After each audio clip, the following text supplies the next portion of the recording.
Ladies and gentlemen, boys and girls of all ages, are you ready to kayfabe? Put the cream rise to the top. Oh yeah, I am the cream of the World Wrestling Federation. Talk about your songs, talk about John 316. Austin 316 says I just whipped your ass. I've been hanging out in the garden of Eden with my main sweet deep. I know 20,000 leagues under the sea, 40 nights and 40 days. I hung and bung on the Titanic and Hercules. This is where the power lies. Fuck Hoboken, 46. How many times you decent garbage? So God Madison, so Garden, Todd Forrest, Toshiondo, Terrando, Germando. Fuck all of you. You know, poor people who don't like AEW. That's all kayfabe. Hey everyone, welcome to another episode of That's All Kayfabe. I'm here with Gabe, my buddy Gabe. How you doing, Gabe?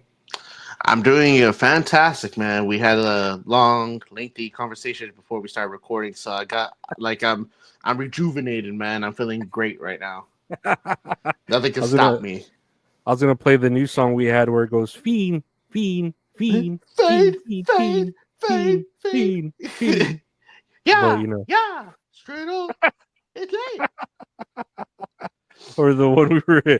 You know, it's all about the whoa, whoa, whoa, whoa, whoa, whoa, whoa. Whoa. I don't go whoa. That it's crazy. It's 2025 and we're still talking about the wall meme from Crash Bandicoot. I love that dude. shit. That's great. I love the years are long. Oh yeah, they're long and painful. They're long and painful, and I suffer very much so. But now it's another day or another week of dealing with life and wrestling. How's life for you? It's good, man. Just another week of work and all that fun stuff. I try to catch up on wrestling stuff as much as I can. But the one thing I did do this week, shout out again to my friend Paul. He's selling wrestling packs on Whatnot. So I went on there and actually went to go and support him and everything like that. And the whole concept of selling packs online, it's so weird. Do you know anything about selling packs when they open them? I think so. I think I've heard about it with Pokemon cards where it's like you buy a pack and then they open it on screen there, so you already know what you're getting, and then they send you the contents of said pack, right? Yeah, so that it's kind of like the same thing, but with Pokemon, you're buying a specific pack. So, but with wrestling, the way my friend does it, I guess it's a common thing through the wrestling card community, where they have boxes of specific types of wrestling cards, specific brands like Topps or Panini and stuff like that. Delicious. And I love paninis. And then you buy the wrestler. So it'd be Charlotte for $25, and they'll put up a bid for 20, 30 seconds, and then people will start bidding on it. But if no one bids on a certain wrestler, then he could drop down the price or go on to the next wrestler. But the thing is, he has to sell a spot for every wrestler. All the spots have to fill up before he starts opening packs. So some packs, I forgot who it was. I think it was some veterans that he was having trouble selling. So he's like, oh, well, I'll sell these two only for $1 each. If someone wants to take them, and people will buy them up. So after all the spots fill up and everything, he starts opening the packs, and whatever wrestler you get that gets pulled, you get those cards. So for example, I got Drew McIntyre and I got CM Punk. Drew McIntyre was $14, I think, and I had $15 credit. So I did that one for free. And then CM Punk, I think he did for $20, $22. And I signed up for that because I was wondering what cards I was going to get for CM Punk. So it's really weird. I don't know anything about rarities, but I don't know if you could tell. But this is a CM Punk card right here. Kind of looks like American color, red, white, and blue. About to say it's got UK, but the UK, yeah, sure. But it's the same thing, red and white and blue, right? They're just exactly. As a red and black, for Raw because of the colors. And then some of them were duplicates. Like, these are like duplicate cards that I just got recently. Same card, but like different colors, because shiny. And then I guess this one was like a rare one because it's like an orange border. It's kind of weird that they're the same photo. They're just different like shades of holograms. I know, and it's like I don't want to bend these because it's like, well, I don't think these are worth money, like a lot of money. But it's like, well, to support the homie, Yeah. The last CM Punk one I got, I think I don't know if I pulled this or what, but it's like an OMG moment. And it's when he cashed in. It gives you like a description on the back where he cashed in his Money in the Bank briefcase in 2008 to become World Heavyweight Champion for the first time. And then for Drew McIntyre, so I pulled 1, 2, 3, 4, 5, 6 cards from CM Punk. I only pulled one Drew McIntyre card for $14, and it gives you like the description on the back too. Nice. But yeah, that was interesting. It's like I would be interested in doing it again, but I feel like I would want to know more about, wrestling cards and like the value of them, so I know what I'm getting. But for everyone listening, to go support the homie on the Whatnot app, it's a Cactus Packs with, I believe it's 3 S's. It's LeBron James like this. It's hard to miss, but go show some love to the homie, man. He's a avid listener of the podcast. That's great. No, I've been wanting to get into the Topps trading cards, but it's like I don't know where to buy them. No, I don't get out much, right? But I don't know where to buy them, and it seems like they're always sold out whenever, like all trading cards are like selling out really quick, Dude, it's crazy how much money people will spend on like cardboard. Look at me. Who would have thought? Well, I didn't know like trading cards were gonna, even I knew like older Pokemon cards. That makes sense because everything older is like becoming new again, and people are spending ridiculous amounts of money. But I didn't know like newer stuff, like even the WWE or the Pokemon, the newer stuff were gonna have value to them. Oh man. One of my good friends, he has a Pokemon card that's worth like $1,600, and the value of it's just going up. I remember I pulled a really expensive card a long time ago, and that card I sold it for $345. And it's crazy because right after I sold it, the value of it just went down to like 100 something. So I sold it when it was like really high peak. It's like, I didn't sell out. I bought in. I just think about it. Reminds me of stocks. Like I remember when I first got hired at Home Depot. I remember in my trainings that we had to do trainings at a computer, and you would always see the stock amount.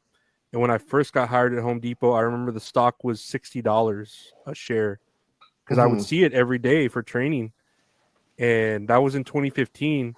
And I follow it now still just because I don't know if I force a habit, and the stock is worth like $460.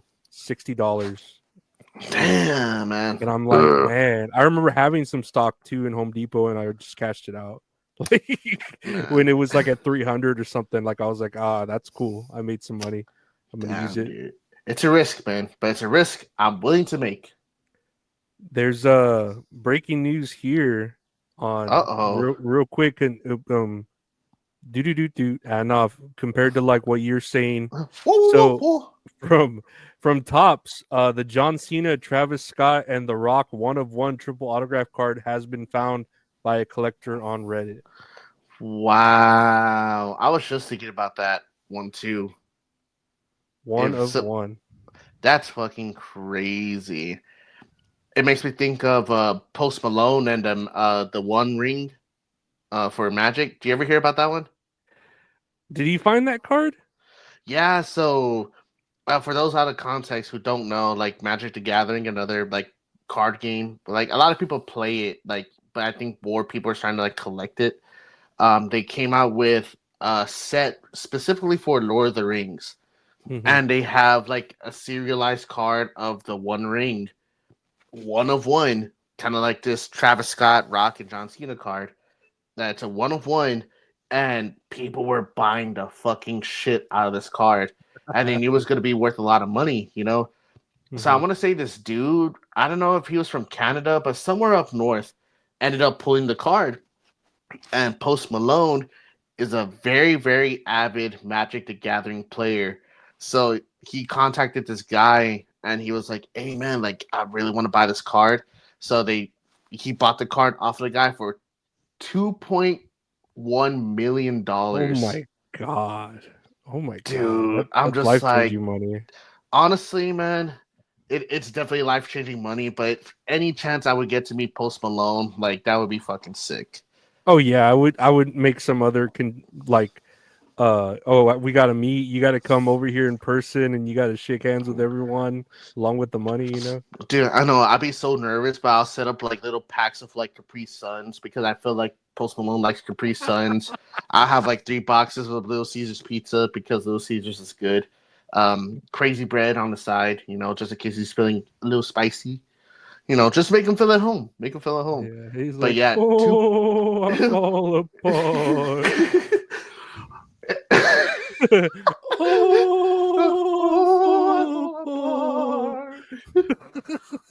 Do my brain. Oh man, I love Post Malone so much. I haven't listened. He's a country music artist now. Oh, is he? Everyone's country now. That they went from rap to country. They migrated. Mm-hmm. But good for them. Good for them. Whatever makes them the most money. Yeah, that's true. What's I gonna say? Oh, was there a video of that where he found that one ring card and he was like shivering while he was trying to put it in like a sleeve? Oh man, I don't think it wasn't the one ring card. It was something else. I know it was a Pokemon card. I'm thinking of another one, right? Where he's like, there's a dude finding a real rare card, and he's like, and he's trying to like carefully put it in his sleeve while shivering and Dude, shaking. Man, I've been there. I have 100% been there. I pull a card like that one card I told you that I got for like $400. Like I was yelling at the top of my lungs. Me and my wife were eating together, and I was like, "Oh my god!" I was like, "She's like, what? Like, oh, you got the good card?" I'm like, "Baby, this is worth over $400, or I think at the time over $200." And I got up. She's like, "Where are you going?" I was like, "I'm gonna go throw up." So I went to go throw up, and then I put the card in the sleeve. But like I'm shaking, dude, and like I put in the sleeve a top loader, and I kept it on the side until I sold it. And I sold it to this one guy from South Korea, and he bought it for the 400 something bucks. That's the good Korea right there. Yeah, it's a good Korea. So I know it's going to a good home. Like, well, that was cards. It was your friend's name. It was on Whatnot, right? Cactus Jacks. Yeah, Cactus Packs. Cactus Packs. That's the homie Paul Cactus Packs on the Whatnot app. He does streams, like he tries to do them like every week or every few weeks, like to build up his stock and then to do it. But it was fun. It was a lot of fun. So please give a shout out. Go show some love that way to Paul. And thanks again for the sick cards, man. I really appreciate you. Hell yeah. Well, speaking of sick, there was a pay-per-view that went down. Oh yeah, you're vomiting because of this pay-per-view I'm mentioning. It was AEW Dynasty. I know we talked a little bit about it, just about the card, but we were gonna go over the results real quick here, or as quick as we do it here. But let's see here. Yeah, so I explained here with Lorenzo that maybe we should go to this card really quick. No, not quick, but like briefly, and then just talk about like the main thing that happened at the end. Because dude, this match, I was glad I didn't pay money for this, man. And then like my connection was so bad too, but maybe it was a sign from God saying like maybe I'm trying to stop you from watching this, my son. Like don't watch this pay-per-view.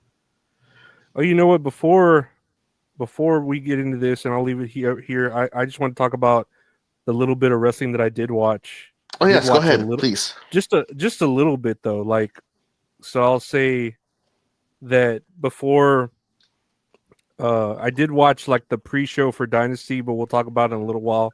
I'm sure just one thing there that was pretty good. I watched Raw, and they had Burt Kreischer and Tony Hinchcliffe there. I know. Oh man, I saw parts of it. I got home early from work and I saw parts of it. I didn't see the Tony Hinge clip, but people were fucking mad. I didn't see the big deal because they had him doing commentary for like the tag team match of the New Day versus I think the War Raiders. Mm-hmm. And it wasn't bad. He was just doing commentary, like it wasn't anything sinful, you know. But did you hear? Do you know what he said? Like why people were mad? Why? Because he made that joke about Michael Cole, but he was like, Michael Cole is more stiff than Biggie's neck. Oh, yeah, I heard that, Matt. I heard that. I was like, oh, dude. I was like, big yikes. I was like, that's gonna piss a lot of people off, man. I've heard him say worse though. Like honestly, that's why I was like, whatever. That was pretty tame, but I could see why people would be up in a fluff for that. So I get it, but I didn't see anything too sinful. And then they had Bert Kreischer there with oh yeah, essentially that's what he did. He was in the back, and you had Chad Gable with his faction, and they were like, "Oh, Bert, you're here to see us," and he's like, "Actually, I'm here to see." And then Otis comes, hey, and then they both like tear each shirts off, and they're just like, "Ooh yeah, ooh yeah." Honestly, that's kind of. I love that for Otis. Yeah, like, Otis is great. I don't know, for a celebrity to meet their idol, for Bert Kreischer to be his idol, Otis. I would love to be Otis, dude. Honestly, he's fucking badass. I would love a signed Otis card, or even just to meet him. Like he'd be badass. I'd be like, oh, this is fucking sick. An Otis trader holographic card or whatever. I know. That's what I'm gonna get next time. I'll get Otis specifically, and I'm gonna pull an autograph card. They need one that has his shirt on, and when you tilt it, his shirt comes off, like holographic. Oh, it's a holographic, right? When you tilt it like this, yeah, it's like this. Yeah. That's what they need. I did not watch NXT. I fell asleep during it, like an old man. I put it on, fell asleep, felt bad. The same thing with Collision. No, not Collision. Dynamite. Dynamite, yeah. I fell asleep too with that just because I was so tired from work. Mental exhaustion. It's a real thing. Look it up. So I didn't watch those, but I did watch Dark Side of the Ring, and it was about Big Van Vader. And it was pretty cool. Yeah. What's so bad about him to be on Dark Side of the Ring? He would just be real stiff. Stiffer than Biggie's. No, he was like a real stiff worker, and so he would like beat up a lot of people, but that's how he was trained by Bruiser Brody and all that. And then he gained a lot of weight at the end of his lifetime, and had to I don't know, he lost his job because of it, because he couldn't control his weight and because he was so stiff, and then he was on a lot of pain pills and stuff like that because of it, the way he worked. And so there was I don't know if you've heard of that instance where he was in the ring with like a wrestler, and they hit him in the eye, and his eye like popped out. Yeah, I think that was that Stan Henson. Yeah. And he popped it back in like himself or something. Oh, dude, yeah, like nasty. He just like push it back in to just beat the shit out of him. Oh, dude. But I always liked Vader. Vader was always badass to me. Oh, yeah. It's time. It's time. It's Vader time. Beautiful. Just him just walking up all badass and everything with that fucking giant helmet that he would come out with. That bull helmet. Yes, dude. This shit was so sick, man. Rest in peace to Vader. He was badass. And then I watched Stephanie's Places. It was with Rhea Ripley, and it was all right. It was a story how Rhea started out with wrestling. And that's where I'm noticing with these. I thought it was called Stephanie's Places because it was going to tell us more about like where they're from and their like homes and their lives, but it's more about their wrestling. So I really appreciate that. And it was about her. It was about Rhea Ripley's wrestling upbringing, and where she started, and then where she is now. And they had Stephanie kind of reenact Rhea Ripley's entrance with her, so it was pretty cool. It was a cool short episode. That's still on ESPN Plus only, right? I'm pretty sure you could see it on Disney Plus. I tried to. It's only on ESPN. Really? If you go on YouTube, they have it on YouTube. Someone put it on there. Oh, I forgot the internet exists. Yeah, no, Like I that. remember it popping up for me, Stephanie's Places, and I was like, oh, okay, cool. Someone can just put content that's not theirs on and gain views on their channels. That's pretty Hell cool. yeah, I respect that. And lastly, Collision. I watched it, and the only thing I want to mention with you, and I'm going to get your opinion on it because I already kind of know where it's going to go, is Pac is injured, right? So guess who they have instead of relinquishing the titles? They're having Moxley step in as interim trios champion to defend the belt. I knew you're gonna hate that shit so bad. Dude, give me a fucking break, my guy. I feel like when you find out your kid smoked marijuana for the first time, you're like, I'm not mad, I'm just disappointed. That's how I feel. I mean, I don't give a fuck if y'all smoke weed, but that's my analogy. That's how I feel. Damn it, it's still real to me, you know. Oh my god, give me a freaking break. Yeah, I thought you were gonna be pretty. I was like, oh man, he's gonna be annoyed about that. Dude, I know, man. That doesn't make sense to like the other rules in AEW when they relinquish belts for certain reasons or this and that. It just there's no consistency. It's like they're picking and choosing, right? Because I forgot who was injured where they had to relinquish the belts recently. I know it was somebody recently. But it makes me think back to when MJF and Adam Cole were tag team champions, and then MJF defended the tag team championship by himself when Adam Cole was injured, and just somehow won every fucking match. Like it was fucking nuts, man. I'm trying to think of who else relinquished it, but there's nothing that comes to mind.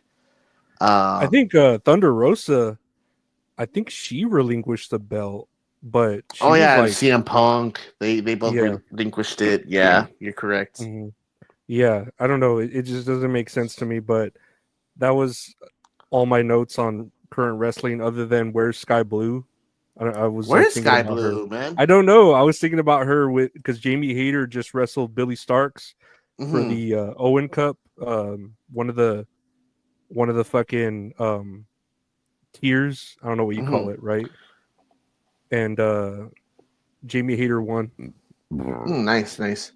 Yeah, but I like Billy Starks. I tell you, I had messaged her once, Billy Starks, if I could interview her, and she was like, she messaged me back, and she goes, "Oh, you have to email AEW before you can we can do something, but I'd love to."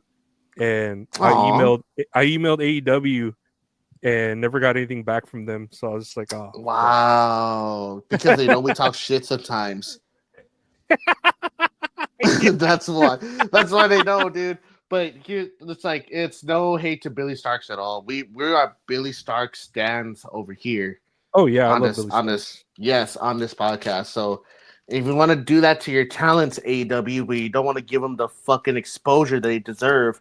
By all means, y'all do what y'all want to do. No, you're burying your talent. I'm here trying to I'm not gonna get on here with her and I'm gonna throw her softballs and be like, man, you're great. You're whoa. Yeah, it's like we're not gonna whoa. We're gonna praise her. What are you talking about? We're not gonna belittle the company. No, I'm gonna throw easy questions at her because I don't want to disrespect her. Billy, you know Chinese? I bet you she does. She has that 4.0 GPA from her college or whatever. Oh yeah, she's really smart, right? I forgot about that. Man, hopefully one of these days we'll get Billy Starks on here. I'll be nervous though. I wouldn't even know what to say. I would definitely write up a bunch of questions for us to say, so we have it prepared.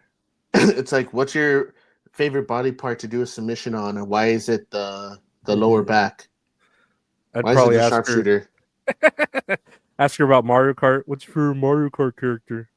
Dude, that'd be sick. Just asking them regular questions about life, not even about wrestling, just about life. Yeah. Just because I talk about wrestling all the time. I'm fucking sick of this shit. I know. We could just talk about you getting the Switch too. You playing Mario Kart and then just It's talk like about that. it's like who's your favorite character on the new Mario Kart, and why is it King Boo and the cow? Well, obviously it's the cow. Obviously, Oh, dude, yes. I'm ready to drive as that cow. Well, actually, no, I want to be King Boo, but he's dressed up in that coat and the mustache. dang, he's all royal and shit. Yeah, man. But this ain't about me. It's about Billy Stark. So what she wants to pick. Well, speaking of AEW, we go into Dynasty now. Oh man, we with were my doing little, so good, man. We I were doing know so good. with my little Swerve there. Speaking of Swerve, Ayo. but yeah, we go into the Dynasty 2025 results, winners, live grades, reaction highlights, care of Bleacher Report. Bleacher Report, Bleacher Report, Bleacher Report. I love that song so much. That's from the Octonauts. Octonauts.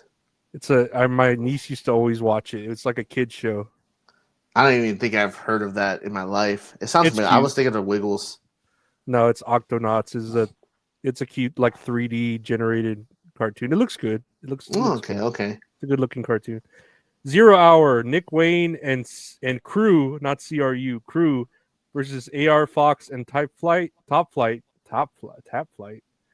Wayne and Crew won. And Crew. Who's part of Crew? Is that Leo Rush? That is Leo Rush.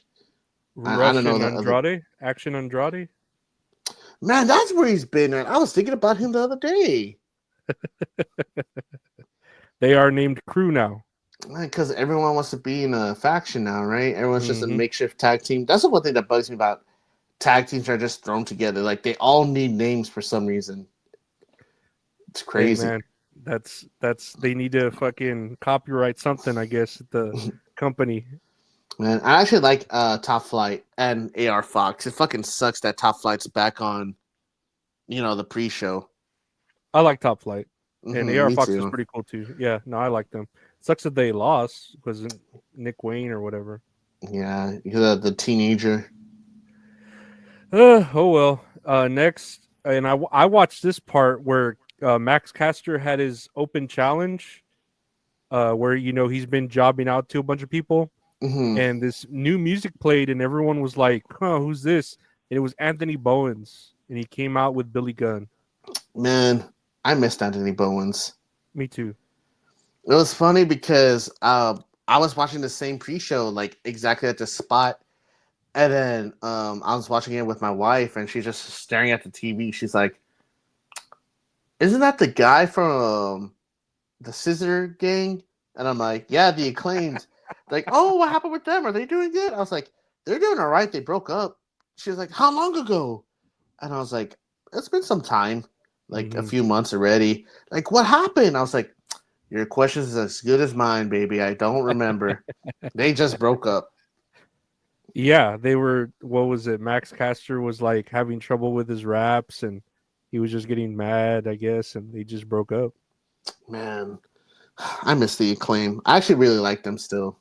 Yeah, I miss them too, even if they were, getting booed or whatever. I still like them. I don't know why they broke them up. I thought they were doing like the best in AEW. I felt like they were doing the best stuff, They really were. I remember them. They had a great tag team match with Swerve and Keith Lee, like for the tag team championships. That was a long time ago. Shit, I gotta go find that match again. I was about to say I gotta learn Chinese now. Where the fuck is Keith Lee at? He knows Chinese, right? Dude, I don't know. Keith Lee is an intelligent individual. Like, I hope he's doing okay. I know he's been tweeting that he's just on the sideline, like he's waiting for his time to come back. So I think it's more of like his health issues. If it is, I hope he comes back soon, and I hope he's healthy. That's the important thing. I just hope he's making money. That's all I hope for. He better be making money. So I'll fight for him. I'll send him money. Dude, I won't, but I hope he is. He could send me money. Next year, I guess we start the regular show. Kevin Knight versus Will Ospreay, and Ospreay defeats Knight. Yeah, this one this match was actually pretty good. Kevin Knight, he's okay. I like him. It was a very good match. That at the end of the match, I believe they shook hands, so it was like a mutual respect thing. The one thing that bugs me, it's kind of like, oh, they're doing this again, and I think I'll talk about it more when we go to the next Owen Hart tournament match, like later on in this card, where I'll discuss like my opinion about the whole thing.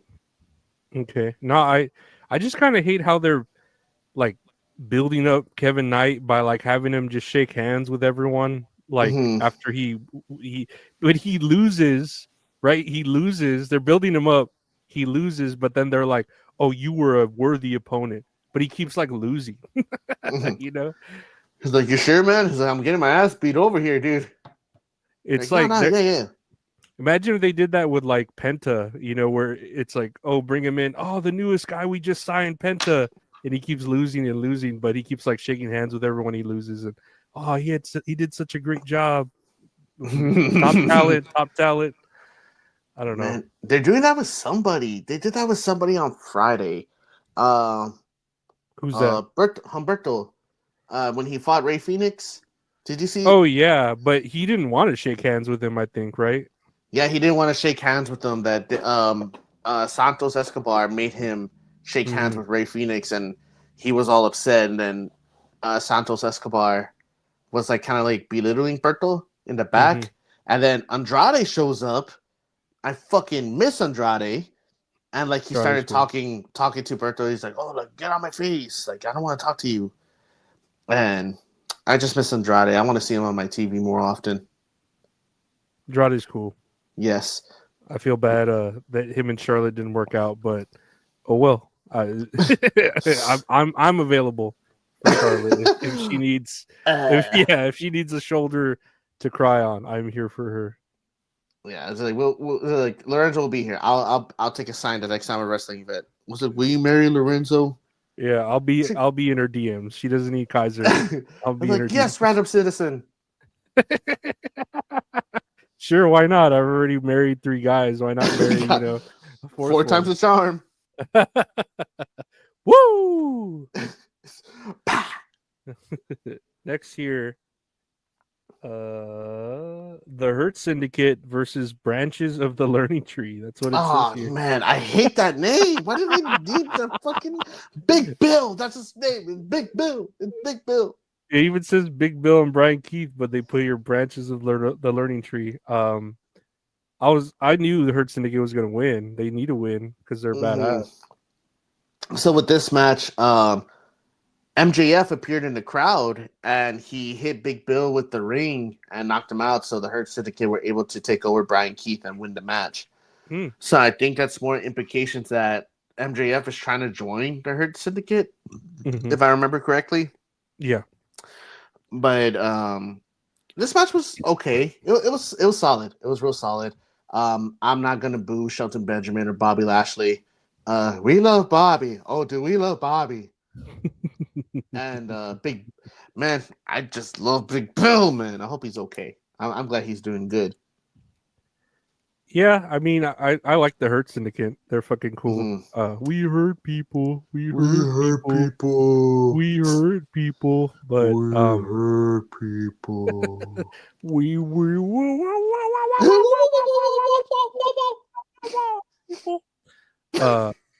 No, they're great. I can have them on my TV, and I wouldn't mind. MVP's cool too.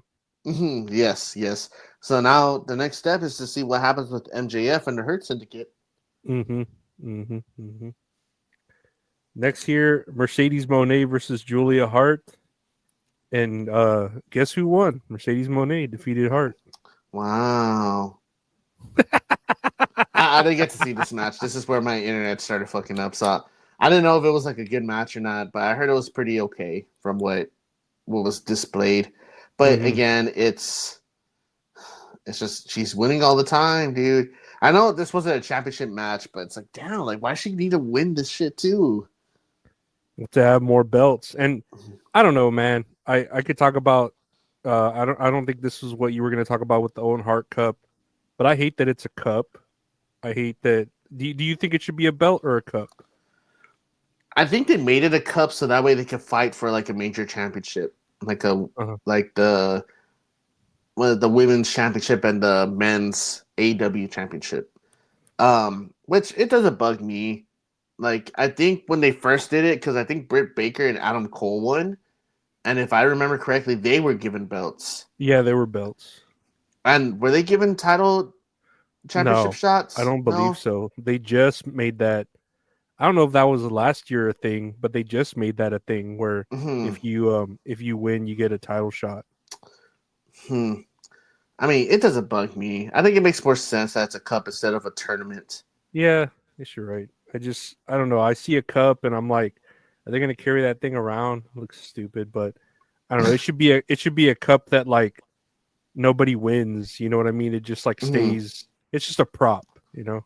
Yeah, I feel you. Yeah, because I know on NXT, what's his name? Brian Pillman's son has like the Heritage Cup, and he just lugs that thing around everywhere he goes like a belt. Oh, you know? Lexus King. Yeah. And it just bugs me because people that it's being treated like a belt when they fight him, and it's like, oh, for the cup, for the Heritage Cup, and it's just like, dude, I would hate to win that and lug it around. Like, it's like, do I gotta carry this everywhere with me? Yeah, like, are you kidding me? I gotta carry it on a plane and shit. Fuck that. Fuck that. Next year, the Death Riders versus Rated FTR, and guess who won the Death Riders? Man, people really don't like Wheeler Yuta. Dude, they were booing the fucking shit out of this guy. Anything he does, I don't know what it is, man, but for some reason I can't stand the guy. I don't know if it's because like he hasn't done anything. I don't know. He's probably done a lot, but I just haven't been paying attention probably. But man, people fucking hate Wheeler Yuta. And in this match too, after the Death Riders won, FTR turned on Cope. I don't know if you saw that they pile drivered him and they concertoed him, and then they started making fun of him like, oh, he has a broken neck, haha, fuck you. It's like it was really weird. Well, not weird, but it's like, damn, like they actually turned on him. Like, so I don't know if Cope is going to be out for some time now, but FTR finally did that heel turn, man, and they got some heat on him. I don't know. I don't mind FTR being heels, but I feel like they're better baby faces. But I don't know. I don't know what to think of this other than it's just another. It's gonna get lost in the shuffle that is all this, and then the Death Riders winning again. It's just like, and then Pac getting injured, so he's not even defending the fucking trios anymore. 2 words I could use to describe this: not guilty. It's from Chicago. No, the musical. Beautiful. He escaped. Great 2005. He had it coming. He had it coming. He only had himself to blame. Next match here, Tony Storm versus Megan Bayne. And I think I saw who won here. Storm defeated Bayne. How do you feel about these results? They're really like, I feel like there should be a lot of title changes because it's a pay-per-view and that's exciting, but there's not. So they're just like continuing. They're going to continue these matches up until the other pay-per-view or the bigger pay-per-view, which is what's next? All In? Double or Nothing. Double or Nothing. And then it's All In. And then All In. And they're going to continue like these matches and have them be set up for that. But that's how I feel like it's just like setting up for those pay-per-views, and they don't even feel like big matches. I don't know. I feel bad saying that because I feel like I'm just talking shit, but it's like they're just going to be recycled again, you know? The one thing that kind of irks me about this match, it was good. Don't get me wrong, but it's like Megan Bayne was beating the absolute shit out of Tony Storm in this match. And then Tony Storm wins with a roll-up pin. And I was like, are they trying to make that her thing? Because I know she did that against Mariah May recently. Like, you know, they did that not the last pay-per-view, but the the show in Australia before. Mhm. And so for them to just do it again, I was like, man, they're gonna do it this way again. I don't know, dude. It was kind of that's what irked me. I put Megan Bay was just being the fucking dog shit out of her. She's strong, like she looked very good. No, she's like a Brock Lesnar. Like that's where it Mhm. makes sense. Where it's like, no, I could see Megan Bayne beating the shit out of her and winning like nothing. But I don't know. Exactly. Yeah, I don't know. I didn't think it made like this one. Of course, I like Tony Storm, but I don't think it made sense that Megan Bayne in a fair fight would win, or Megan Bayne in a fair fight, Tony Storm would win. You know, it doesn't make Mhm. sense. Yeah, yeah. But I mean, it is what it is. They're probably gonna do a rematch down the line Oh to yeah, where Tony Storm's gonna like overcome something and like actually pin her clean, like back on the floor. I could see them carrying this for 3 more matches, or You 2 think or 3 so? more matches. Yeah, for sure. For We'll sure. see. Kyle Fletcher versus Mark Briscoe for the Owen Hart Cup tournament quarterfinal, and Fletcher defeated Briscoe. This match was actually very, very, very good. A lot of people do hate Kyle Fletcher, but I think he works the crowd perfectly as to like getting that heat on him. And Mark Briscoe's just badass. Like he's just really fucking good. Yeah. They worked very well together. And like you said, Kyle Fletcher did win, which is all right. But the thing that I was talking about earlier that irked me was that they're going to do Will Ospreay versus Kyle Fletcher again. So it's like, man, like you're really going to do this again? So I wasn't surprised that Kyle Fletcher won. I would have been more surprised if Mark Briscoe won. But I mean, I guess because how many times have they fought Kyle Fletcher and Will Ospreay? Like already 3 times, 4 times At already? least 3 times. At least 3 times. Yeah, so I think this might be the 4th time, but it's like, damn, like they're gonna do this again, I guess. Dude, they have such a huge roster, and they just keep recycling not even just the same people, but the same matches. You know? Mm-hmm. Yeah, dude, it's retarded. I'm sorry, I should have said that. It's dumb. It's whoa, whoa, whoa, whoa, whoa, whoa, Oh, whoa, whoa, whoa, whoa, whoa, whoa, whoa, retarded. I know. Next year we have Chris Jericho versus Bandito for a title versus mask match, and Bandito defeated Jericho to win the Ring of Honor World title. So, did you see this match? Or did you hear what happened in this match? I heard Chris Jericho originally won, but then they restarted because he used his bat or something to hit him, and then Bandito ended up winning. I think that's what I heard. That is exactly what happened. But it was funny because Bandito's family was in the crowd, and so like Chris Jericho won, and then Bandito's family's like, no, he used a weapon, and they're like, what? He used a weapon? And like they go to the outside of the ring, and they're like, oh, it's right here, and they're like, oh, we found a weapon. We're gonna restart the match, and then like his mom and sister start jumping like crazy, like yeah, like we restarted the match, yeah. And like using detective skills. Huh? Yeah, What? but it was just so funny. But I'm happy for Bandito, man, because I'm tired of Chris Jericho at this point. No, he someone needed to lose on this pay-per-view, and Chris Jericho's that's someone. And I would hate for Bandito to have to give up his fucking mask, you know, for the sake of Chris Jericho's ego. Yeah, man.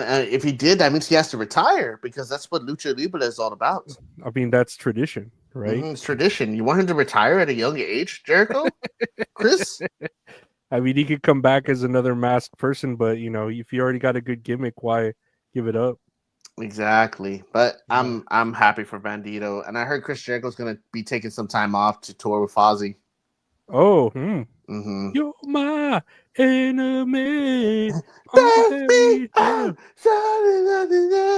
never enough. It's never enough.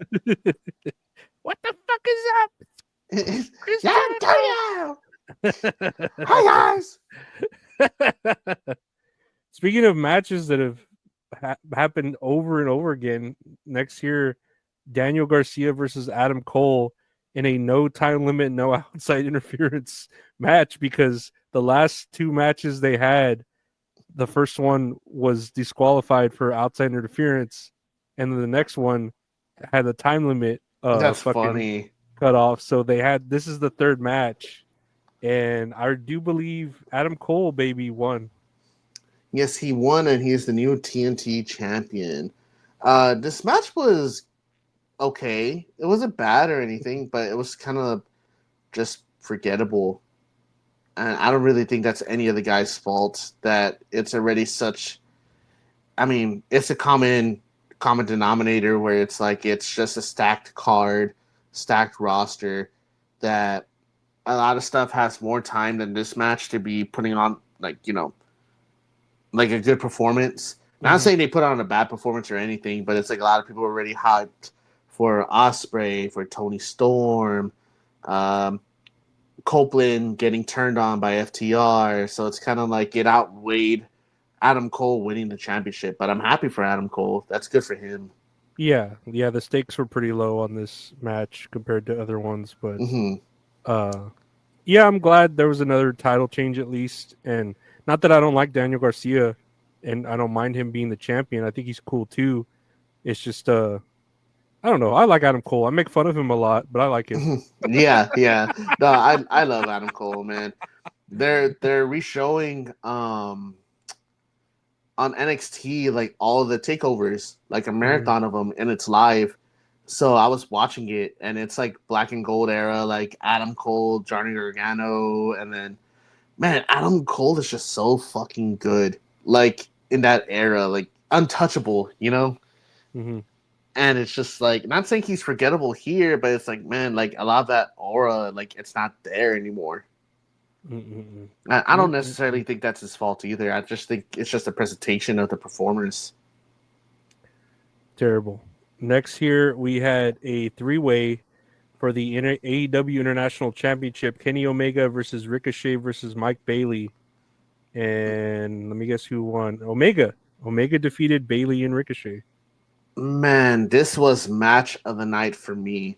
This was a great fucking match. It was so good. Ricochet's just doing his best work, man. I just love that. How not the fact that fans were shitting on him online and like he's defending himself, but the fact that he was able to take that negativity and built it into his character. Like, man, fuck yeah, I'm good. Like I'm cocky. Like I know I'm good. Mm-hmm. And he's doing like really good character work for himself, and he's just always been such a hell of a performer as well. Mm-hmm. Kenny Omega, he can't do no wrong, and I fucking love Speedball. Like saw him live, he put on a badass fucking match live when I saw him. And just to have these three like working together, it was a very lengthy match. It really was. Kenny Omega won with like a second rope, one-winged angel. That shit looked gnarly. That was to Ricochet, and then Bailey was stuck up on the ropes, like his foot was caught on the top rope, like hanging upside down. So Omega was able to get the pin and was able to retain the championship. One of my favorite spots in the match was like Bailey, his foot was injured or something, right? So like Ricochet's like making fun of him, oh, he can't hit me, and then he does like the Karate Kid stance, Bailey. And then Ricochet's like, man, what the fuck are you doing? He goes up to him and he fucking kicks him in the face, like with the move. Clean as fuck, dude. It looks so funny. And then afterwards, this match, Okada comes out to confront Omega. And I think that's what they're implying is going to happen at All In. And now I'm just thinking, fuck. Am I going to go to All In just for one match to see Okada versus Omega? Dude. You're going to see fucking 18 matches whenever you go from 2 in the afternoon till fucking midnight. Yeah, that's a work shift, man. I got to make sure to clock in if I got to go do that. I might end up going, dude. Knowing me, I really do want to go check it out. That's pretty cool, though. Yeah, and I've never been to Dallas. I know it fucking sucks, but I'm excited. No, that'd be cool. You should fucking have fun, record it. No, I don't know. It'd be a fucking just record the whole match like this, blocking everybody's view. Record the whole match, but you don't see that your thumb's blocking the lens the whole time, so it's just your thumb. Man, dude, I've done that before, man. It made me feel dumb as fuck. But yes, match of the night right here. Well, for me, I don't remember what the other matches were after this. If it's the main event, then yes, this is my match of the night. Ricochet took the pin. Yes, Ricochet took the pin. Kenny Omega won, and then they're teasing Okada versus Omega. I'm assuming for All In. I don't think it's going to be a double or nothing. So last year, John Moxley versus Swerve Strickland. To make a point on my last statement, yes, that last match was match of the night. And would you know it? Moxley defeated Swerve Strickland. Oh my god. I texted you after this match happened. Do you remember what I texted you after this match happened? I think you put something along the lines of like, "This is garbage" or something like that. Yeah, something like that. Everyone was deflated by the main event. No. The ending for Dynasty fucking sucked. That's what you put. I couldn't. You put I couldn't watch it, but it was probably for the best. That ending fucking sucked. Oh man, dude, it drained everybody out. Like, people are so fucking behind Swerve Strickland, and what do they decide to do? They decide to bring back the Young Bucks to attack Swerve, and for Moxley to retain at the end of the pay-per-view. Everyone was fucking mad. I don't fucking get it. So first off, in this match, who was it that came out first? There was a ref bump, right? Well, first they're using a ladder, and then he does a swerve stomp to Moxley onto the announcer's table. But just like, I don't understand why the referee's not counting out when the ref's like, no, don't do it. Like holding onto the ladder. No, y'all gotta stop. It's like, my guy, you should be inside of the ring doing a fucking count, and then they should both be counted out. That match. It's a regular match, right? Yes, it's a regular match. It's like there's. Do you remember what we were talking about last week? Who was going to bleed? It was Swerve. Swerve was the first one to bleed all night. I thought it was going to be Mark Briscoe, but I was wrong. I thought it was going to be Moxley too. Swerve gets busted open. Swerve stomp, whatever. There's a ref bump, of course, because they need one. Hangman comes out, and he's on the apron, like he's gonna do his buckshot lariat, and he's looking at Swerve like, oh, I'm gonna do it to him, but then he's looking at Moxley like, oh shit, like, and it looks like he's gonna attack Moxley. So he was about to do that, but then Pac comes out, the Death Riders come out, they start jumping Swerve, and they jump Hangman. Mm-hmm. So they're getting jumped. I don't remember. Does it say in the notes here, like, if Jay White came out? Go up a little bit. Let me see. Moxley set up a ladder.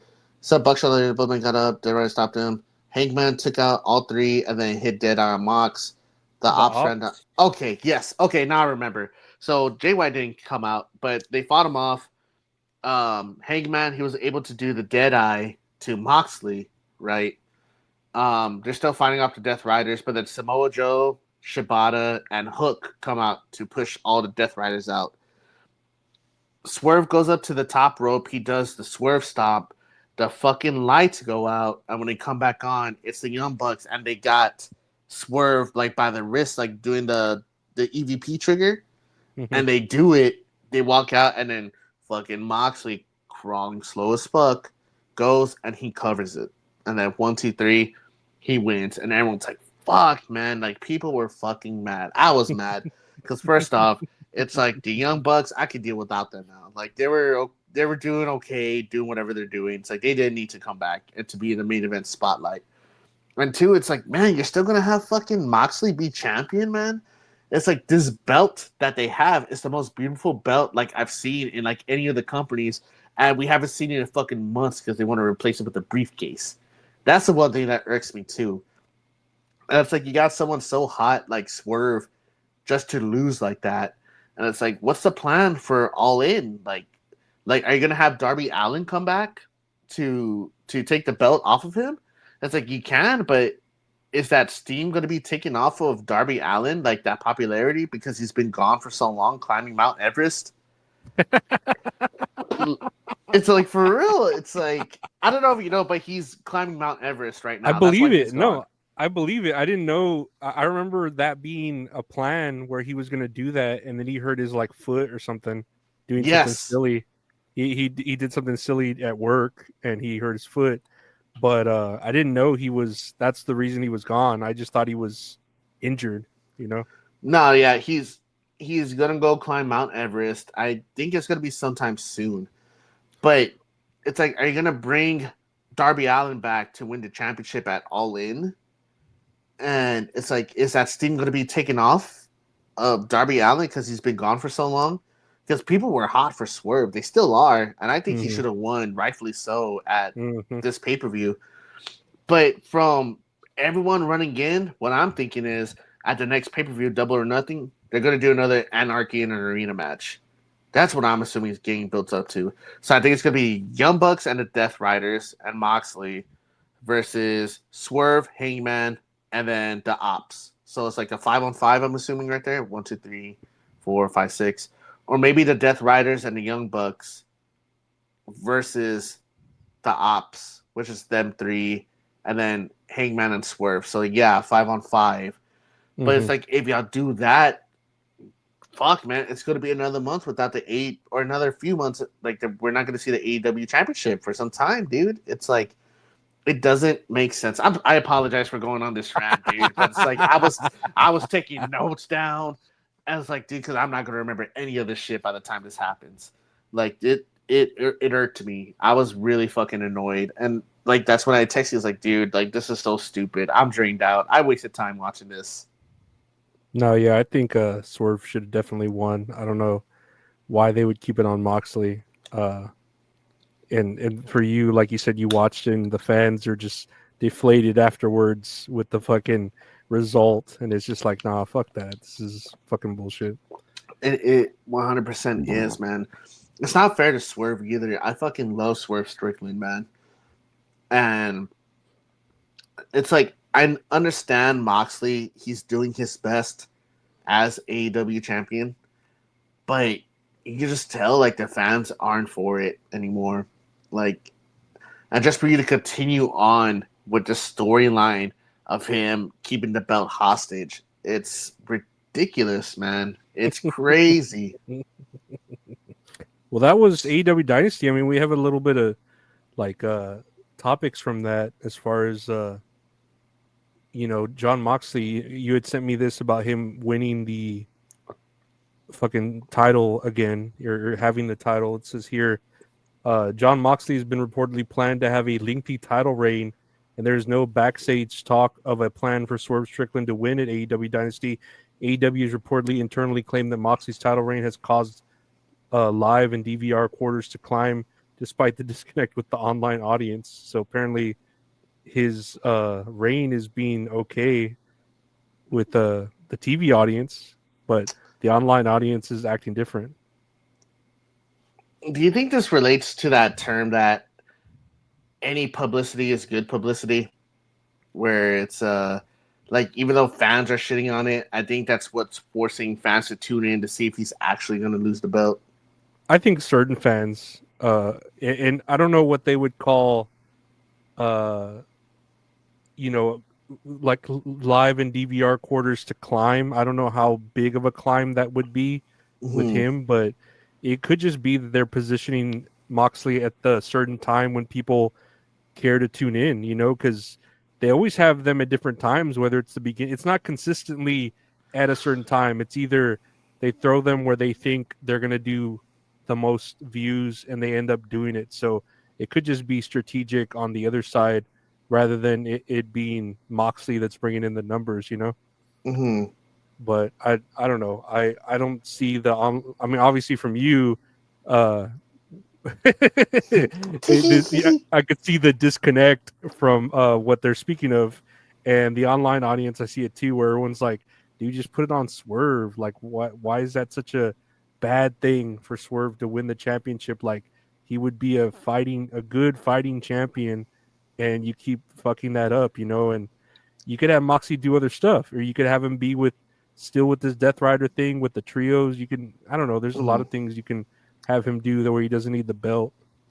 You want to hear my hot take? What's going to happen if they do Anarchy in the Arena?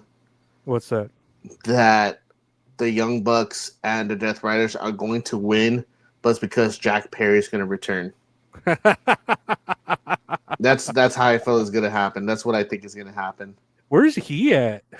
I don't know, man. Let me look this up. I was just thinking about it. They keep like, you know, I saw Orange Cassidy a couple weeks back, but he hasn't been on every show like he used to be, you know, at the beginning.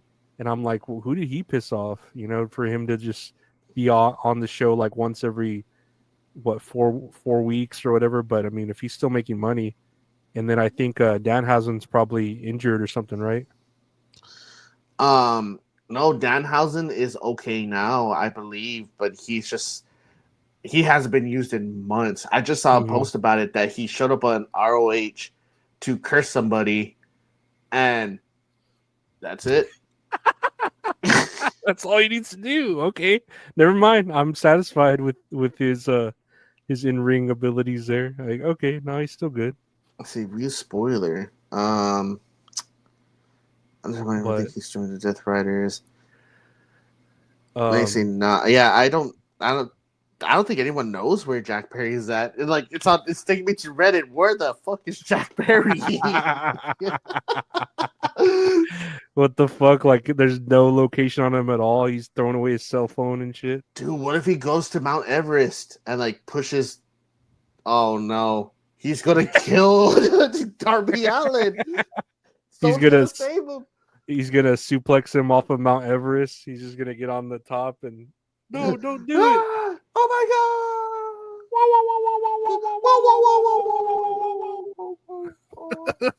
Whoa! Oh man, but what else do we got from this night? I know I sent you something else that was kind of like a big topic from the show. So you did send me this, that Swerve Strickland addresses representation and says fuck Booker T after AEW Dynasty went off the air. Quote, when I talk about representation, I mean it every single fucking time I speak on it. This kid right here that you supported for the last 12, 13 years in 1 year headlined 5 main event pay-per-views. I don't just speak about representation. I go out there and prove the fucking thing, and I only make it as far as I have because of people right here chanting whose house, every single city, every single arena, every stadium, whether it's the United States or if it's in London in front of 50,000, 80,000. I don't care if it's 200. I always want to hear y'all chant whose house. Thank you for being here. Thank you for the merchandise. Get home safely. And one last thing, just for my own amusement, fuck Booker T. And yeah, so at the end of AEW Dynasty, they started a fuck Booker T chant, apparently. Oh man, what do you think about this? It's pretty childish. when you had sent me this and I'd read about it, and then like we'll get Booker T's side of it. I was just thinking that Vlad TV was like rubbing his hands together like an evil doer, and he's just all and then he takes off his mask and he's a white dude underneath or something. He's just like, I've turned them against each other once more. Oh my god, man. So what does Booker T have to say about all this? So let's see what Booker T, he had addressed it on his podcast. We can take a listen. Let's see here. I have it on? Okay. Let's see. Well, let's get the elephant out of the room. Everybody going to be expect to be. Let's rewind. I woke up this morning and I'm wondering, why is my name trending? Why is my name all over social media? And then I see the video of Swerve Strickland, saying F Booker T at the end of what was it? Dynasty. The AEW pay-per-view. And you know what? I'm not gonna even get upset about that or anything like that. But I'm gonna give Swerve Strickland a little bit of advice, just a little bit. And that advice would be, don't be talking about something other than the pay-per-view at the end of the night. You know what I mean? That's the main event. That's the last thing people are going to remember. Last thing people remember is me, Booker T, my name being said. And I'm sure if Tony Khan really don't appreciate the news, the headline not being what happened at Dynasty, and with all the matches, hopefully with the great card, with all the great card, all the great matches. but they're talking about Booker T. That just was a bad move. It was a bad move. And there again, you know, he got a lot of energy, you know, at the end of a show, but I'm not that type, man. I'm from that school. You know, if you got something to say to somebody, you say it in their face, you say it to their face. And, you know, I'm going to leave it at that. You know what I mean? Hopefully Swerve Strickland will have a hell of a career. Hopefully he'll do very, very well in this business. So yeah, that's what Booker T had to say about that. I agree with him. Like the whole idea of yeah, you had a long ass pay-per-view, and the last thing they're gonna remember is me because you had them chanting my name, even if it was a negative. You know. What do you think? I agree with it. It's a touchy subject. It always is. It always will be. But I do agree with Booker T in this situation, where I understand the frustration that Swerve was talking about, but like we said, I feel like Vlad TV knew what he was doing to kind of like rage bait Swerve into like talking about representation and like black culture in the wrestling community, and then especially did lead to like Booker T getting involved in this whole situation. Because I believe we talked last week, right, that they confronted each other, like they talked about it. This has been like an ongoing thing, at least like for 2 weeks of them. It's been going on for some time, and just for Swerve to go out there and, you know, talk about representation and everything, like I 100% get it. Like it's not equal across all companies, but to like insult Booker T continuously, you know, for my own amusement, like fuck Booker T, and it's like, man, like Booker T's right. Like that's what we're talking about right now. It's like he said, fuck Booker T. That you should be focused on the pay-per-view. Like and it relates back to Tony Khan as well, where it's like, dude, he has to make sure like there has to be some repercussions for like what these wrestlers say, not because like to prevent like their motives or anything, or like the cause that they're trying to fight for, but just because like to stir up like some type of drama, that there has to be like some type of like punishment or repercussion. Be like, dude, you can't be doing that shit, you know? Where what takes away from the event, like it does. Like he's saying, like now all people think about Dynasty at the end is fuck Booker T, and it's like that took away from the whole event, you know? Yeah, and Booker T addressed the situation as professional as he can, and I think he did a very well job at talking about it, where it's like, you know what, I wish him the best. I want him to have a successful career, but I just want to let you know, that this is what the fans are going to focus on in the end. I mean, that's all you can really do to be adults about it. I mean, you know, it's kind of like they should talk about this behind closed doors to be like, hey, we discussed it. Like it's water under the bridge. And I feel like that's the most adult thing to do.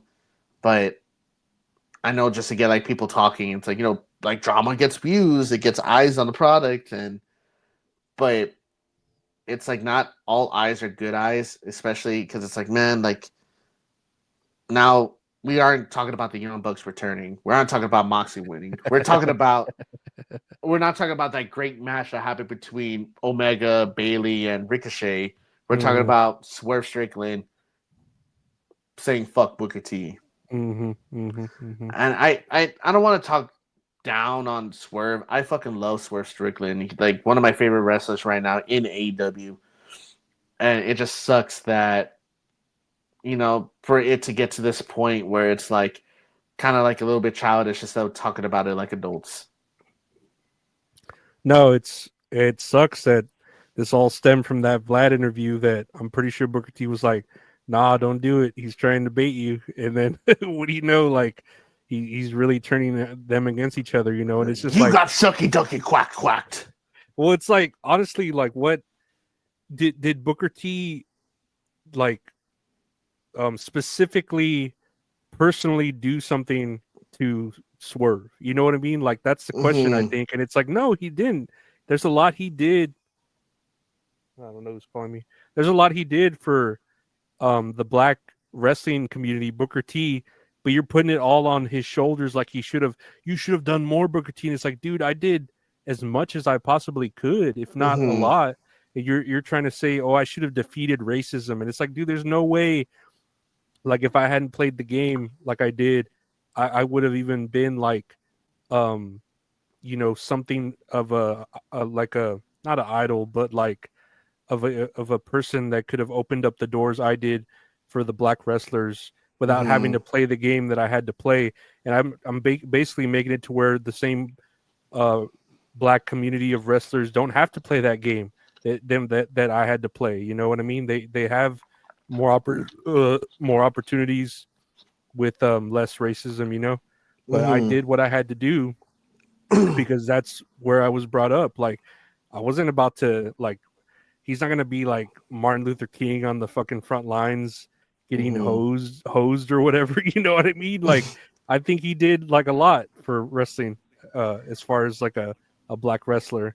And I think any black wrestler will tell you, like, well, any wrestler will tell you he's already a legend, let alone for the black community. He's a fucking legend. So I don't know what he has so bad against Booker T that he, just because he didn't tell Vince McMahon, oh, shut up, don't say the N-word. And it's just like, dude, I don't know. Vince McMahon was a whole different monster. We've talked about it, where it's just like, you're not going to tell Vince McMahon what to say or what not to say. Hell no.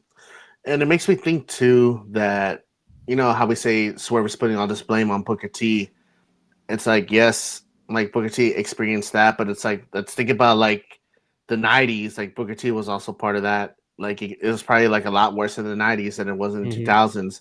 Like, fuck, it was probably a lot worse in the 80s, like with Junkyard Dog, like he's probably experienced a lot of racism in the 80s, like, why is it specifically on Booker T? Yeah. And it's like, he should be the stepping stone, but it's like, too, it's like, you also have like Bobby Lashley, who was like the first like ECW champion, or like, Kofi Kingston, who was the first African-American WWE champion, like, for it to happen. Man, that just happened in 2019, like that just happened like not even 10 years ago. Like, for all that blame to be put on Booker T, and like how we just discussed, I feel like it was absolutely like rage baited by Vlad TV. Oh yeah, like I feel like he did get what he wanted. Yeah, and it's just like not fair that now it's just causing such a discourse in the wrestling community, where there's already a bunch of discourse already, and it just sucks that that they took the bait, and I totally understand Swerve's point on racism and stepping stones, like opening doors for like the black community and everything, but I don't think it should just all be solely put on Booker T.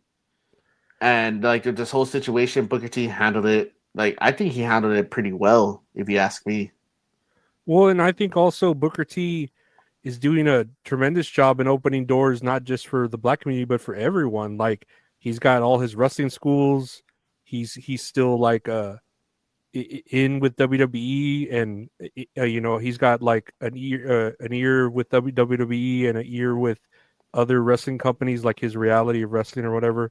So he can like put out the word for independent wrestlers, not just black, but any color, But so he is helping talent. He's not just like, I don't know, he's not just being, let's say, like the Undertaker, where he's just there doing his thing and that's it, like he's, you could tell he really does care about the wrestling community, and he's doing, what he can. But Swerve is thinking he should have done more. I don't know. He makes it seem like that. Like, nah, you should have told Vince McMahon to fuck himself or fuck off. And it's just like, dude, no. Like, that's my boss. Like, I don't know. He's asking too much of Booker T, I think. And Booker T is already doing a lot and has done a lot to cement himself like a legend and really help out the community. But it's what you were saying and what we were saying. Vlad TV really brought that out of him and really fucking made it to where it was like turned a what is it, a molehill into a mountain with this controversy. Yeah, I just hope that they could have like a civil discussion about it, like behind closed doors, and just talk about everything that happened, let water be under the bridge. It sucks when there's like such a discourse, like especially with like two greats, like Swerve and Booker T. I don't know. I just hate to see two races fighting against each other. Like, if it's not the white man, It was not the white man. Damn it! Trying to bring him down. Next year though, we have the WrestleMania cards. Switching over. Next week is officially WrestleMania. Next week. Well, God damn. first off, before we start talking about these matches that got announced, what is your hype level for WrestleMania this year? Like 10 being 1 to 10, 10 being like, oh dude, I can't fucking wait. Like I am excited. I'd say it's 7. I was gonna say 6 for me. It's like 6. To me, it's like an event. Like it's like, oh, I get to, it's like, oh, I'm off, so I'm gonna watch all this wrestling. That's cool. It's stuff to do, but I'm not like hyped as much as like last year when it was like, oh, Cody and finish the story, da da da do. Like that was last year, right? Mm-hmm. Yeah, that was pretty fucking epic. But this year around is just like, oh, it's a pay-per-view. It's something to watch. That's all I'm really thinking about in my head. It's a weekend of stuff to watch. Yeah, it's especially like this last week. I feel like a lot of matches are just being thrown together. Yeah. Yeah, a lot of fucking matches got added within like the last week or two, and it's crazy. So I guess we'll talk about night 1 first, right? Well, yeah, and to your credit too, like you said, I didn't even mention it, but on SmackDown and Raw, a lot of matches were like announced because of things that happened on Raw. You know what I mean? And I didn't want to say them because they would have just spoiled the matches like we were going to talk about.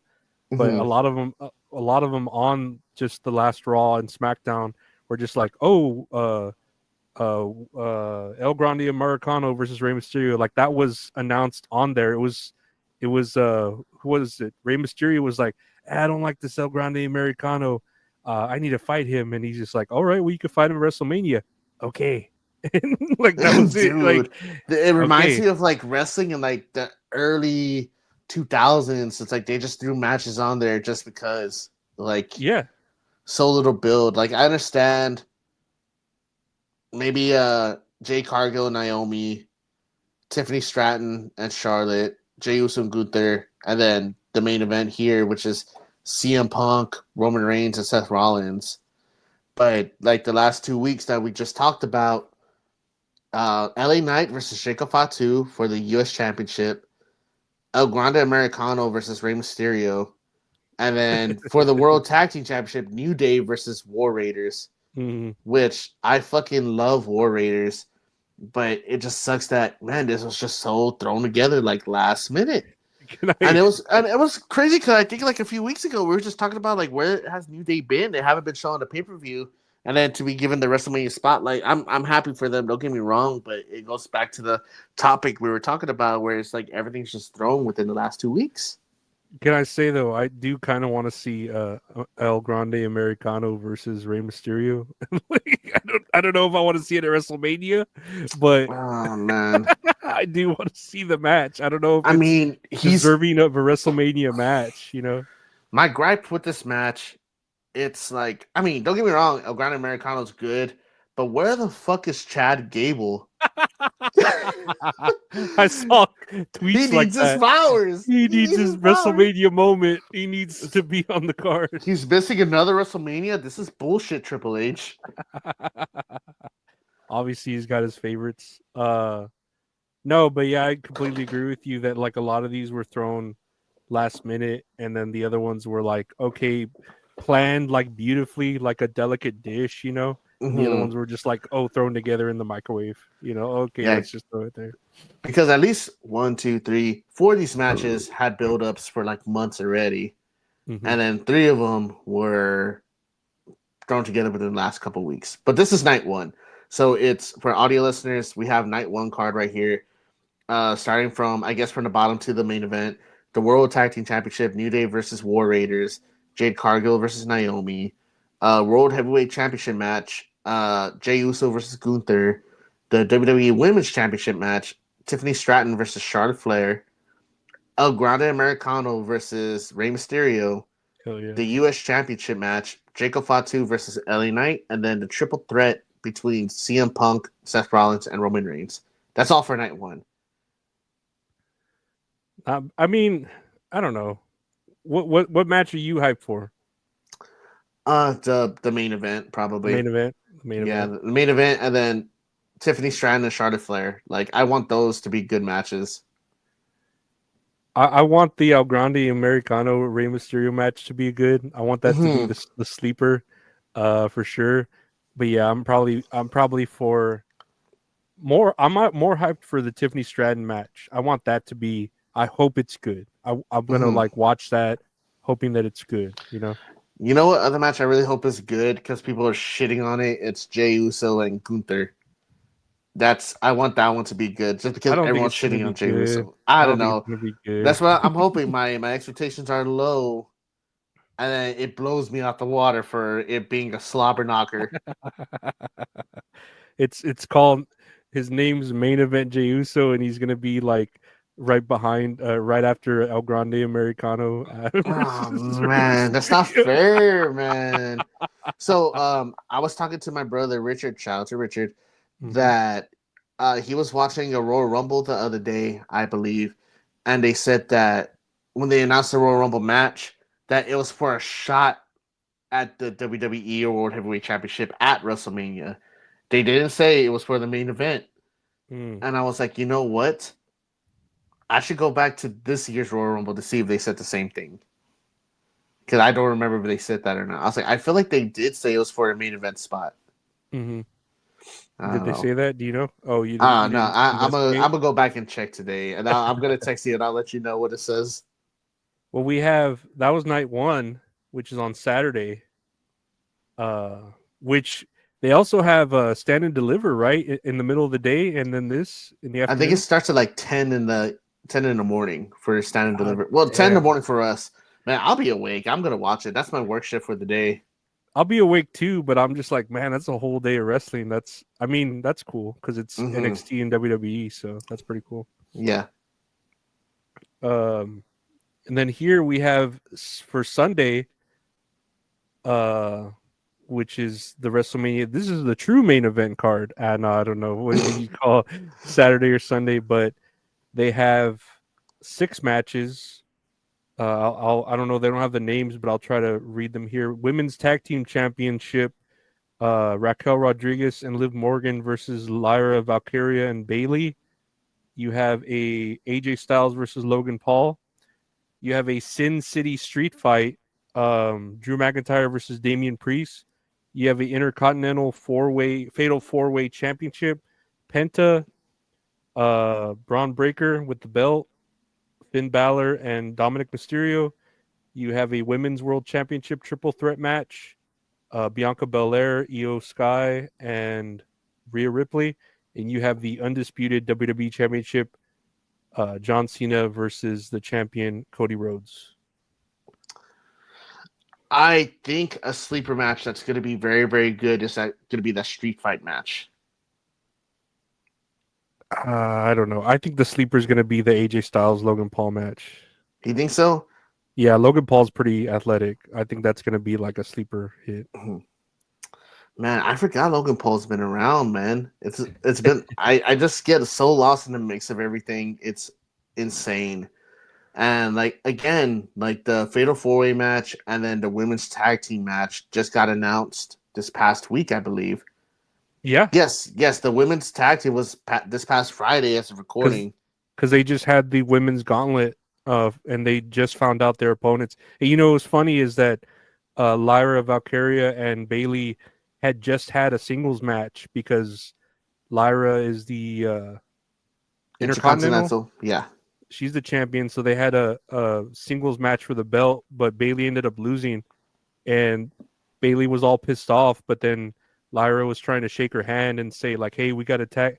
We're gonna tag team for a potential belt challenge." They ended up winning the gauntlet, so they ended up being picked to be at WrestleMania. It's just so odd, man, because it's odd that either they were going to leave Bailey out of WrestleMania or they're going to leave one of the belts out for WrestleMania. And it's like, that's where they're doing it. Chelsea Green, she's the U.S. champion. She's not even on the card. Like, that's not fair to her. So what they do, They gonna have one title on the card that ain't gonna be defended, which is the Intercontinental Championship in a tag team match. And I don't know how to feel about it. I really don't. And two, it's also like the I think it's the WWE Tag Team Championships or the World Tag Team Championships that Street Profits have. They're not even on the card. They're defending the championships this Friday against Motor City Machine Guns on Friday. It's like, dude, like put that on the card. Like the one thing that this card is really suffering from is that they should really have another stipulation match. Mm-hmm. That's what I'm thinking, because they just added the street fight, or they just added a stipulation to their match recently, which is very much needed. Do you think they should add the Randy Orton? I know they were thinking of potential opponents to have with him, like Sheamus. Mm-hmm. But do you think that's where they're missing from this card is Randy Orton? I know people are like, "Oh, he's going to fight Nick Aldis," and I'm like, "Oh, I mean, he can. Nick Aldis was a wrestler, definitely. Yeah. But I don't know. But yeah, I'm not too sure. But I think from what they were teasing was Randy Orton versus Solo Sikoa, and I don't know how excited people would be for that match, especially like on the Mania card. It's not against Randy Orton at all. Mm-hmm. But it just sucks that it's just like so little build at the moment, where it should have 100% Randy Orton versus Kevin Owens. But obviously Kevin Owens, he can't wrestle because of his injury. And it's just very, very odd that it feels weird that these matches are getting thrown together. Like I feel like when I was a kid that all these matches are getting thrown together, and it just didn't make sense. And this is the Sunday card. This is the real main event. The real main event. The real main event. The real one, not Saturday. Saturday is not the real one. What I'm hoping for is that the tag team match on SmackDown with Street Profits and Motor City Machine Guns, it ends in disqualification because another tag team comes in and they make a ladder match. Like another stipulation match. That's what I'm hoping for. That'd be interesting. I know, because I feel like this card is just dying for another. Yeah. For another stipulation, man. This feels like a normal pay-per-view. Like it doesn't feel like a WrestleMania. I don't know. We'll see. I could go with. I'm just seeing the Saturday card, that we saw, and just think that you have Stand and Deliver, and then you have that banger of a Saturday card going. And it's just like, man, that's a full day. That's like an AEW event right there. And then you come to Sunday, and Sunday's like a lazy Sunday. It's just like, I mean, all we're looking forward to, obviously, is, I'm looking forward to the women's triple threat, and then the Undisputed, and then kind of the Intercontinental Championship. Yeah, I kind of want to see where that goes too. That sounds cool. I want to see Penta and Bron Breakker, but. Yeah, I don't know. It's really a lackluster Sunday, That sucks, man. It's like I remember last year's WrestleMania. I was so excited, but now it's like my excitement levels for this year has kind of like dropped drastically. They drastic go down. That's what it is. They drastic go down. Well, that's the card for fucking WrestleMania. I don't know. Nice. Well, we'll see how it goes, man. Hopefully I'm surprised. I really want to be surprised in a positive way where I'm like, man, this card was actually really fucking good. I gotta learn Chinese, and I'm hoping it teaches me Chinese. I hope it teaches me Chinese. And honestly, fuck Booker T. Next year on the news, let's see here. Ric Flair, Richard's favorite Rick, and his favorite Flair. Ric Flair reacts to the live promo segment between Charlotte Flair and Tiffany Stratton last night. I have an opinion, but I don't really want to voice it. I can say this. It's very sensitive. I didn't like it, but wrestling is wrestling. I hate when they use me, but Charlotte said it right. You think that's the first time hearing my name? I want to clarify this. She is 10 times the athlete I am. So much better of a worker than I ever was. I can't do half the things that she does. It's not like she's a 5'2" and 103 pounds. She's 5'11" and weighs 145 pounds. She worked so hard. Undertaker said it best. The queen came back and regained her crown. She deserves it. She'll be the best worker in the business, female, until the day she decides to retire. On if Charlotte's personal life, I don't know. On if Charlotte's personal life was brought up with potentially no backstage conversation. I don't know the answer to that. I would assume that there was no discussion of that before, but I don't have any idea. I'm not privy to know that. I would imagine they probably didn't discuss it. They're talking about her personal life. They are certainly talking about it now at the expense of Ashley's personal feelings. Wrestling is a strange animal. From Busted Open Radio. Man, that's a very... I didn't expect this quote to be coming from Ric Flair. It sounded pretty tame, if you ask me. Yeah, it sounded like that Charlotte was like, "Don't say anything, Dad. Like, look, don't say anything. Just fucking keep quiet because you're already fucking on the fence about other things with Space Mountain and shit like that." Space Mountain. Dude, but no, it makes sense. It's very... I mean, it's always going to be like a touchy subject. Like if family's going to get brought into promos and stuff. It makes me think of when Charlotte and Paige had a promo a long time ago, like in 2015, 2016, and like Paige brought up Charlotte's brother who passed away from like a heroin overdose. Ooh. Yeah, and she's like, dude, that wasn't me. Like, I think Vince wanted her to say that because obviously, you're right, it's Vince McMahon. That wasn't me. It was Vince. It is just it's like, fuck. damn, dude. It's like I believe you 100%. I feel like Vince would make her say that. Mm-hmm. But this whole promo segment between them, I still think about it. It's like just really awkward as fuck. Like it all seemed very unnatural, like with how everything flowed, you know? Yeah, it sounded like a rowdy improv shit. He's like, Tiffy, why is that? Is that why Kaiser's in my DMs? It is just... It's like Kaiser's not in your DMs. No one believes Kaiser's in your DMs. What are you talking about? Dude, I like how like they're being like good sports about it too. Or like they're like picking at it because Tiffany Stratton posted a picture, like a selfie, whatever, and then Kaiser like responded to it, is like, check your DMs. That's funny. Dude, I was like, that's so funny, man. It's like, I'm sorry, Charlotte. Like he's not in your DMs. But that's pretty mature of Ric Flair to say, as far as like what he could have possibly said about Tiffany Stratton. But he's probably just like in her DMs, just like, you want to take a ride on Space Mountain? Woo! Woo! Woo! Just helicoptering everywhere.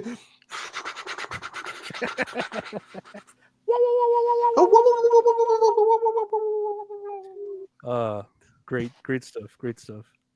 Next here, let's see here. Gunther opens up about what it's like working under the Vince McMahon regime. Let's take a listen here real quick here, Gunther. With that, actually, it's I was under Vince for 4 months or something. A brief period, yeah.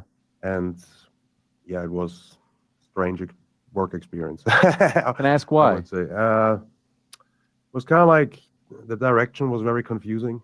Like it was hard to figure out what was expected of me, which usually is never an issue with that. I was always, but at the end of the day, everything came around for me. It was lucky often in my career in terms of timing. I was at the right place at the right time very often. But yeah, overall, I'm 100% a Hunter guy. Like that's in my whole career in WWE was like my directions came from Hunter. Mm-hmm. With that. So, I guess he was under Vince McMahon for a few months, and then ended up being under Triple H. Do you remember what was he more at the beginning? Like a big heel, and he was like, was he Walter? He was always a heel, like always a heel. Yeah, Walter. In all caps, Walter in all caps. Okay. Yeah, but I know Triple H because Triple H was very heavy in like the NXT and NXT UK scene, and Walter was the longest NXT UK champion of all time, like 700 days, something like that. Same thing with his Intercontinental Championship run, like the longest champion ever for that specific title. And I remember when Vince McMahon changed NXT to NXT 2.0, right? Mm-hmm. Gunther was still a part of it. But, I mean, Walter, right? And who was it that took over? Bruce Pritchard, I believe. He took over. And they changed Walter to his name to Gunther Starks. I don't know if you remember that. That sounds familiar.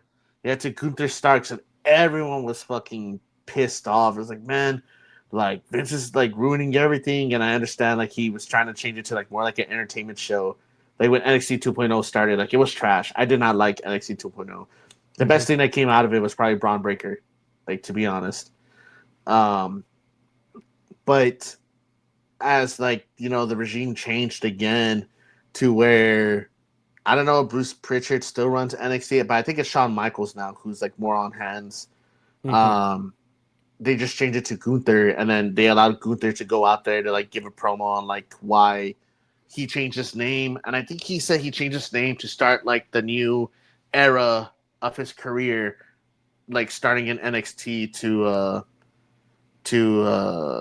how do you say, like a new era of himself. Whereas like he's already done everything as Walter. It's a new era in NXT. He wants to be a new era in his career, which it makes sense, like they did whatever they could with it. But Vince McMahon was trying to fuck up a lot of shit, man. What's that called on Call of Duty when you reset Prestige. everything? He's prestiging. He's prestiging. Let me see. I'm gonna double check to see who runs NXT because I know Bruce Pritchard was a Vince McMahon guy, and he was gonna change a lot of shit like for Vince McMahon. Who runs NXT? Oh, Bruce Pritchard. Bruce Pritchard. Yeah. Shawn Michaels is the main creative overseer of WWE's NXT brand. He takes on the role of Senior Vice President of Talent Development and Creative, while Triple H is the Chief Content Officer and oversees the entire company creative writing. Shawn Michaels specifically follows on creative aspects of NXT. Hell yeah. Okay, that's good, as it should be. Well, no, that's crazy that because I figured if Gunther was under the Vince McMahon rule, he would be a heel, obviously, but like a rowdy foreign heel. You know what I mean?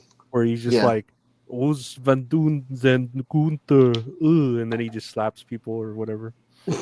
Dude, I don't think he was really like a promo guy. He would just go out there and beat the fucking shit out of people. And sometimes that's all you need, just to beat the shit out of people. Sometimes that's all anyone needs in life. And it's just a chop. That's what we need, a chop. Lastly, here on the news, we have, let's see, Will Ospreay. Will Ospreay indirectly says that the Seth Rollins versus CM Punk steel cage match couldn't top his steel cage match against Kyle Fletcher at AEW Revolution. I can't think of another cage match off the top of my head that's like done the stunts, the storytelling, the drama. People tried to top it the next day and they couldn't.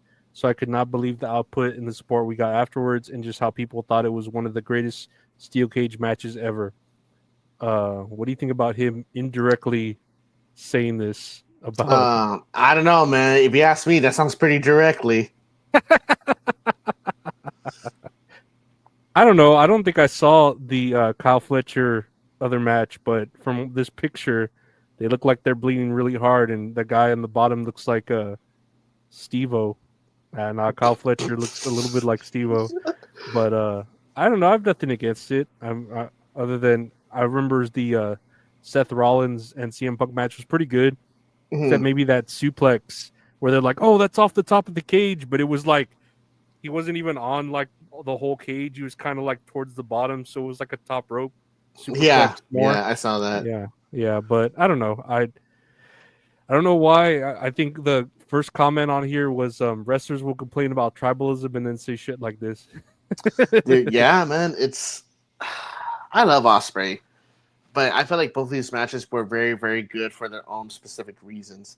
Like not even just the concept of like a cage match, because like as cage matches they were both great, but it's like where like one match, his match should have been like the cultivating of that story, that feud, to where the CM Punk and Rollins match led up to Roman Reigns coming back and just beating the fucking shit out of everybody. Mhm. And like they're good for their own specific reasons, but I think it's more cringy when wrestlers are like, "Oh, like our match was good. Like they can't beat our match. Like ours was better." It's like, man, dude, what happened to wrestlers supporting wrestling?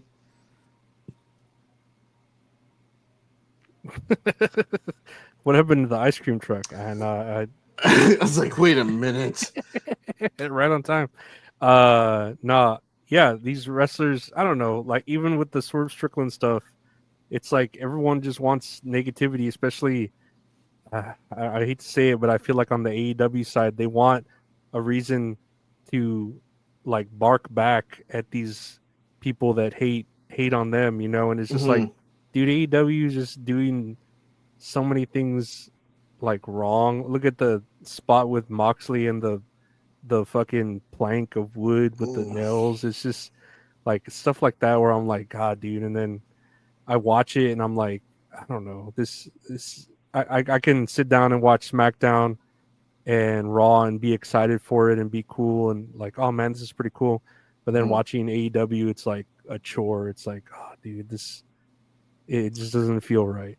And I hate that it's like that too. I want to be able to watch like all types of wrestling and like just enjoy it as a fan.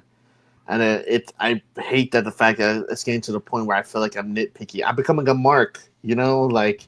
And